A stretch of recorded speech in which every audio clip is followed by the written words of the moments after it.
very informative insight into what it's like to deal with technologies in a large multinational. If we move now to the final speaker of today, Dr. Radhika De Silva, who's the head of the department in the Department of Language Studies at the Open University in Sri Lanka. Dr. Radhika De Silva is head of the department in the Language Studies department.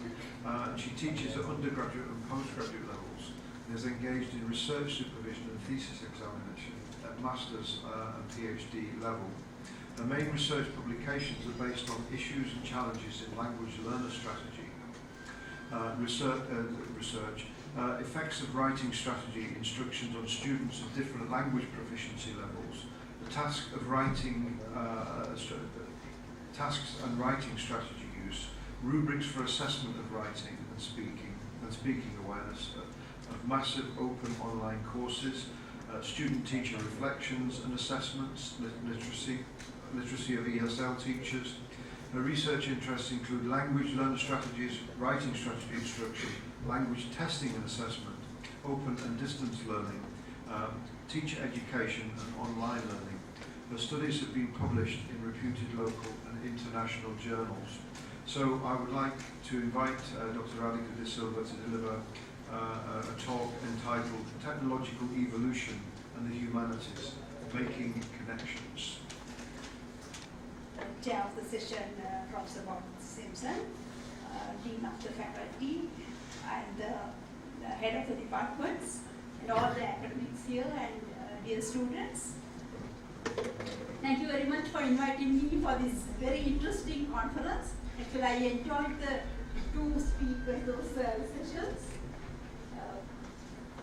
This is challenges in management, so in social sciences and humanities, in the face of new technologies. Very interesting theme, and what I did was I narrowed it down because I am not an IT specialist, right? I narrowed it down, and my topic is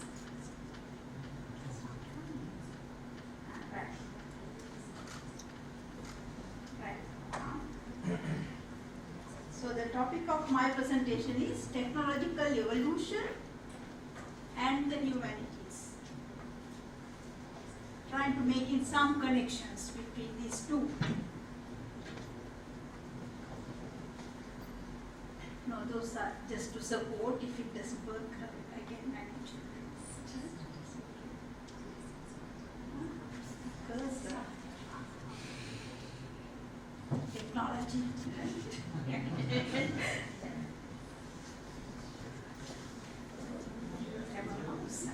This is why I don't like to use PowerPoint. I've been in this position many times.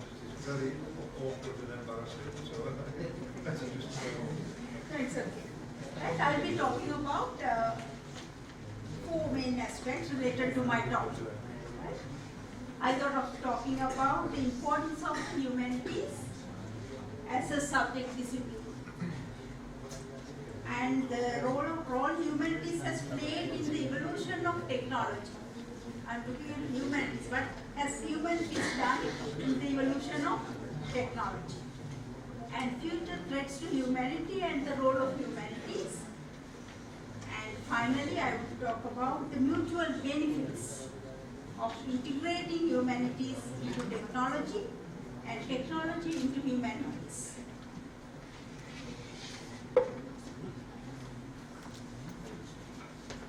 Right. So what is humanity? So when you say humanity, right, humanity involves what? First, we define it as humankind, because humankind, the human race. And there are many definitions for the humanities. I prefer the definition given in the report of the American Academy of Arts and Science. They say the humanities are disciplines of memory and imagination. Right? Memory and imagination. And they include the study of languages, literature, history, jurisprudence, philosophy, comparative religion, ethics, and the arts. And they tell us where we have been and helping us envision where we are going. I think Dr. Vijayawardhan said in his speech, he showed us a graph to show where we are heading. So humanities shows us also that it helps us to envision where we are going.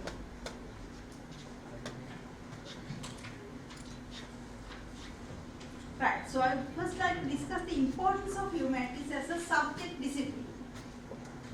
So in Sri Lanka and also in the world, there is a misconception that the humanities is a worthless discipline. People say it's useless. It is also recommended for low achievers, those who display low performance at examinations, right? At school they say, do not do science, do not do engineering, you may do arts or commerce or something, right? They are not encouraged to do humanities at school.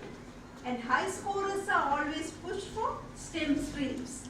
STEM stands for science, technology, engineering and mathematics.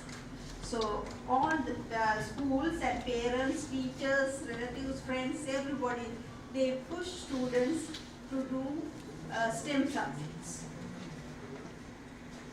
And this is seen at university level as well. Even at UGC level, World Bank projects, we can see the funding agencies, they say, again, what? It says the program development objective, their project, is to increase enrollment in priority disciplines, improve the quality of degree programs and promote research and innovation in the higher education sector. That's what they say. They say priority disciplines there. So what are these priority disciplines? So in page 2 of that report, they say the objective of this result area is to increase enrollment in higher education programs of strategic importance for economic development. And then say the expansion of enrollment in state HEIs, higher education institutes, will be focused mainly on the sciences, technology, engineering, and mathematics degree programs. And they might give some funding, but that is for these STEM subjects. That is to prepare those students for the world of work, they say. Right? To prepare them for the world of work and for wider civic and social life. So we can see that humanities is not considered an important subject here. And you can say unemployment and underemployment are often seen as problems in this humanities graduates. And this is not a problem limited to Sri Lanka, but the whole world, including developed countries like the US. And as Habibi 2016 argues, I quote, this emphasis on STEM curricula often comes at the expense of the humanities and creates the impression that humanities courses are impractical and unimportant. Administrators are eliminating or consolidating humanities departments and programs that are deemed uncompetitive in quantitative terms. In quantitative terms, right? They are uncompetitive with STEM subjects. So there is no argument that there is a need to strengthen the STEM subjects. It's important, but there is an urgent need to improve the quality of humanities education as well in this country and also in the whole world. So given the importance of this subject discipline in human existence, for our existence, humanities, the subject discipline, humanities is necessary. So can we just discard humanities as a worthless discipline?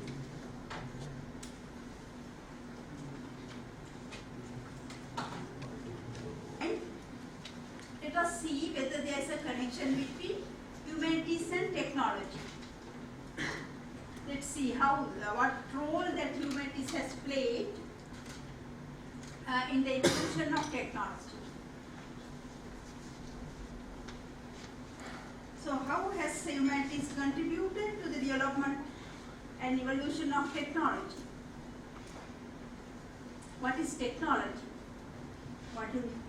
Technology is the application of scientific knowledge to the practical aims of human life. So there is a huge connection between humanities and technology.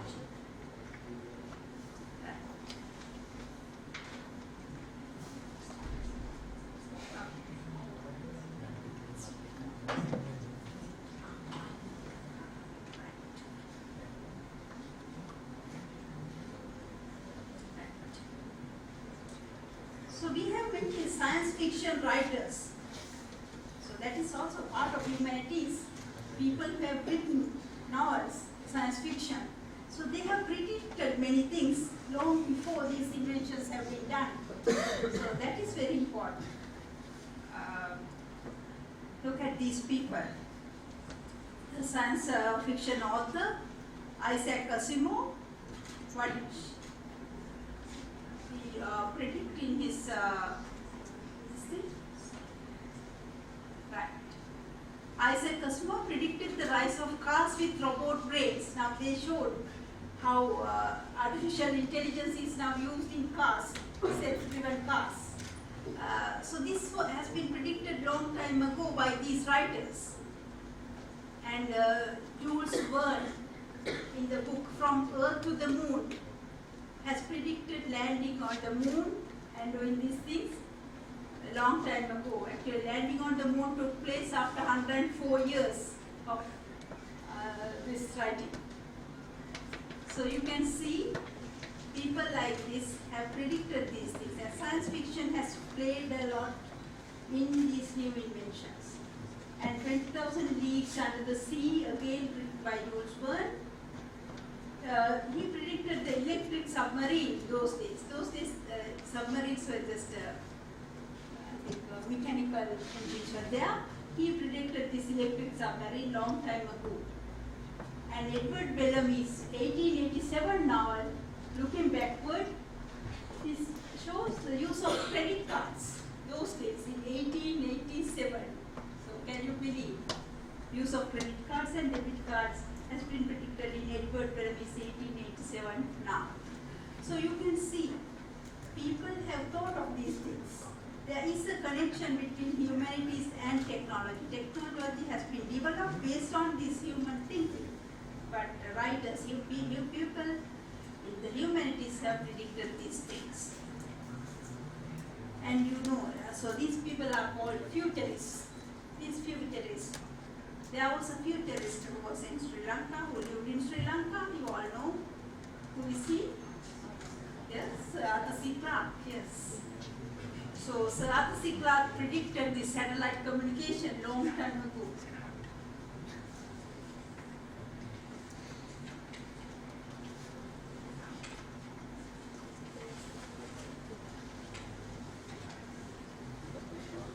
Yeah, he predicted satellite communication in the year 1945, and it became a reality in 1965 after 20 years of his writing. Then in 1968, he could predict the use of iPads, what we use now, in his book 2001, Space Odyssey. And Clarke was interested not only in describing what the world would look like in the future, but what we would leave to the future generations of this planet. Right? It's not just inventions, new inventions, innovations, but what we should leave for our future generations. We can create many things and we can create problems for our future generations. That's not what we want.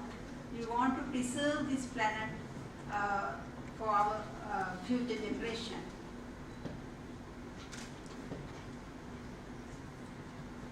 And Dr. Edwin Aryadasa, he's a veteran journalist in this country. He's now 96 years old. He's a close associate with this Sir Arthur C. Clarke.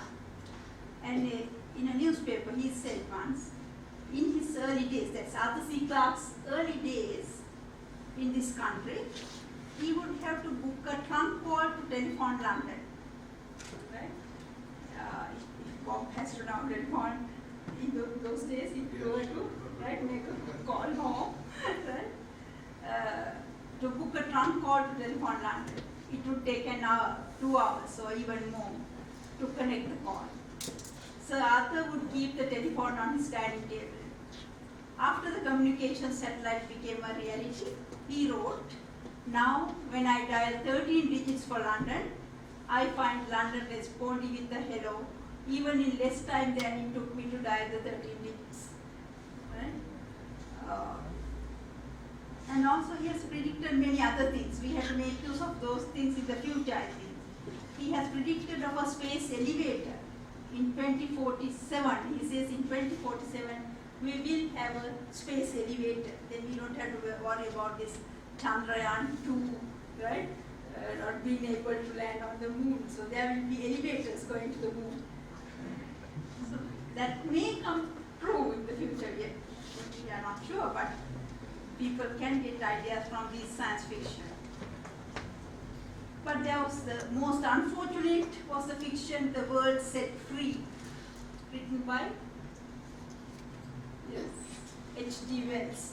H.G. Wells wrote this book, "The World Set Free," in 1914, which predicted the nuclear bomb and the consequences of dropping bombs on human race and how people would suffer the effects of radioactive substances for centuries. He predicted this long time ago, before the World War II happened. And he even said these bombs will be dropped by an airplane. That was also there in his book. Things became real later. I remember when I was small, I read this book, The Time Machine. You may have read the H.G. Wells' The Time Machine. No? Right, in The Time Machine, H.G. Wells talks about time traveling. So we can travel to the past and to the future. Right? So those things. In a machine, he invents a machine, and in this time machine, people can do time traveling. So now these young students would be able to, in the future, you won't be there, but they would be able to see time travel, go to the past and come back and go to the future as well. So rocket-powered space flights, radars, submarines, X-rays, CAT scanning, and debit and credit cards, those have been predicted in sci-fi. We call them sci-fi, I think, the science fiction in short. These things have influenced the technology later. Hence, Anindita Banerjee of Cornell University, she says, science fiction is not just a crucible of future thinking, but a technology of participatory future making. Right? I'll repeat it. Science fiction is not just a crucible of future thinking, but a technology of participatory future making. Right. So we can see The Time Machine, and Arthur C. Clarke also has written 3 other books. Right? In those he talks about preservation of universe and space elevated in 2047. So all those things. And this is what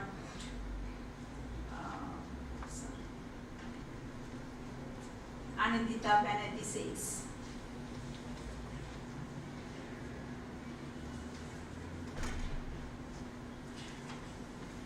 Then the next thing I'm going to look at is the future threats to humanity and the role of humanities.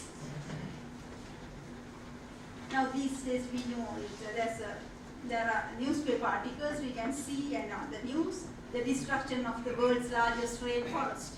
Amazon is on fire. Right?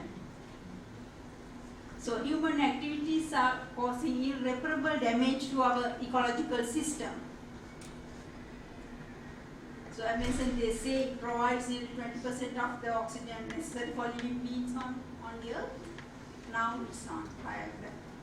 And the Great Barrier Reef is dead already. So what can we do now? So Michael Bess, he's again a writer. Right? He says,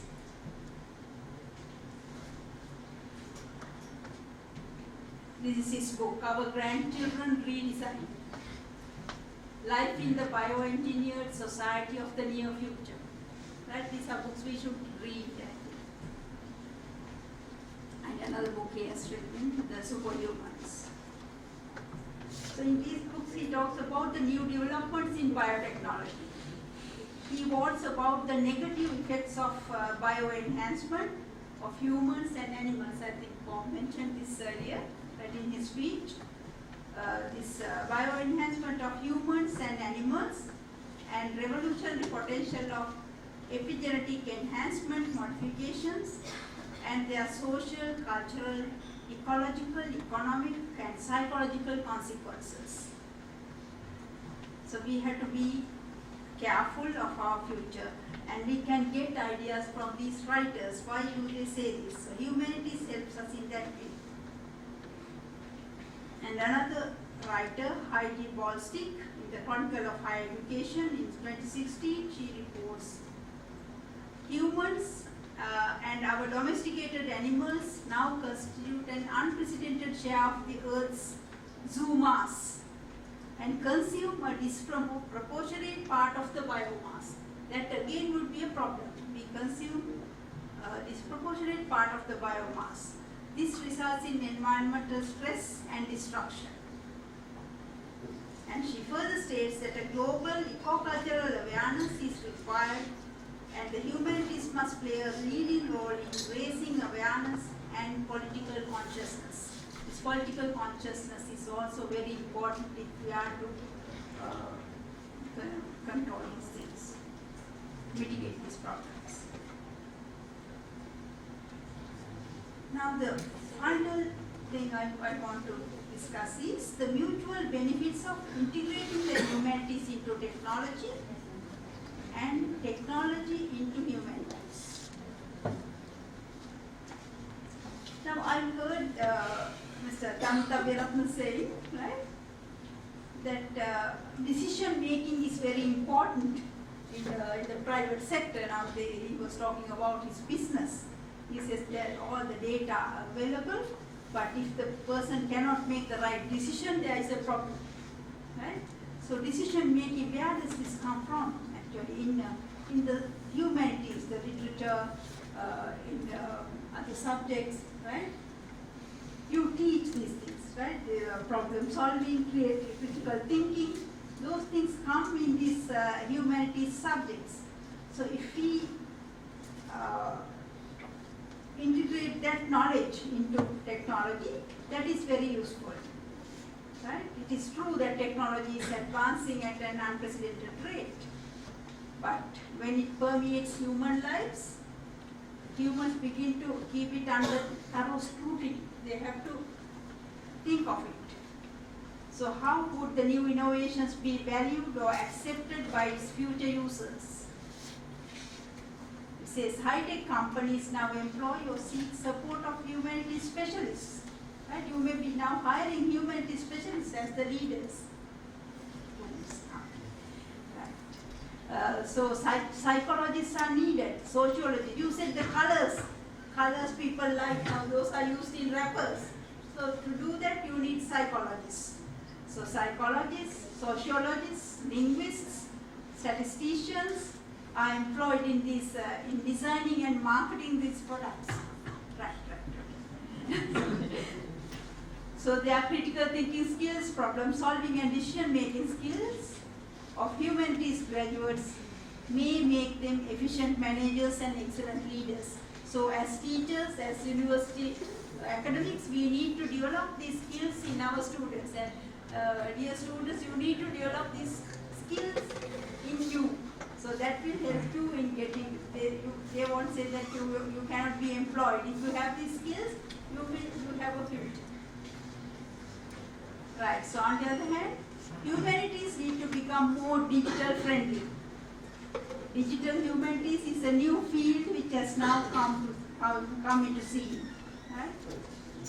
So in line with our developments in other fields like medicine, engineering, marketing and banking, I think education, especially humanities education, has to be updated. For example, in the field of language teaching, there is now a paradigm shift in using modern techniques in teaching and learning.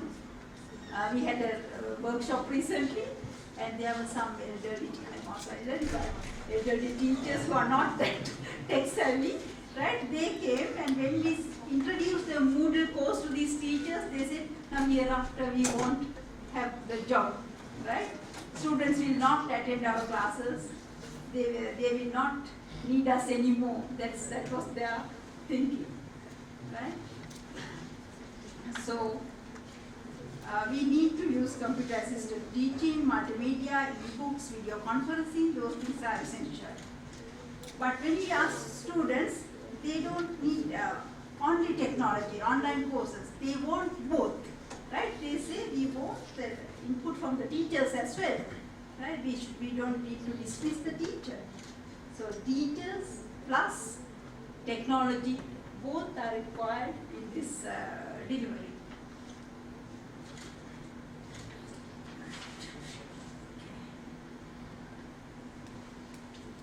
So how can technology and the humanities coexist? Right? Coexistence of technology and the humanities. This is the last slide. So I propose, by studying our history carefully and our history and culture carefully, to know how our ancestors have dealt with similar challenges to safeguard their existence in the past. Maybe there could have been other challenges in their lives. So how have they faced these challenges? And researching continuously to evaluate the pros and cons of the technological advancements. That is very necessary. We can't blindly adopt these technological advancements. We have to research and see what are the pros and cons of these. And utilizing the skills specific to the humanities in technological development. What are these skills specific to the humanities? What I mentioned earlier.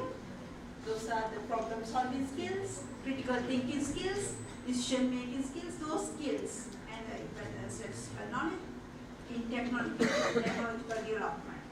And taking actions to mitigate unfavorable consequences of technology well in advance. We shouldn't wait until something happened to do something. So that is again research. Then exploring the best possible ways to integrate the healthy advancements of technology into the humanities and other disciplines. So if there is an healthy advancement, we should incorporate those into humanities and other disciplines as well. Okay. I would like to now end my speech with the following two questions. Do we need the humanities discipline to continue? Right? Is it necessary? If yes, what is our role as academics and students? And the last thing I want to think about is what brings you happiness, the last question. So look at your daily routine at home and at university. What are the things that have helped you to be happy? Is it the use of technology? Or is it something else? Right? Okay, with that I stop my work. Okay, thank you.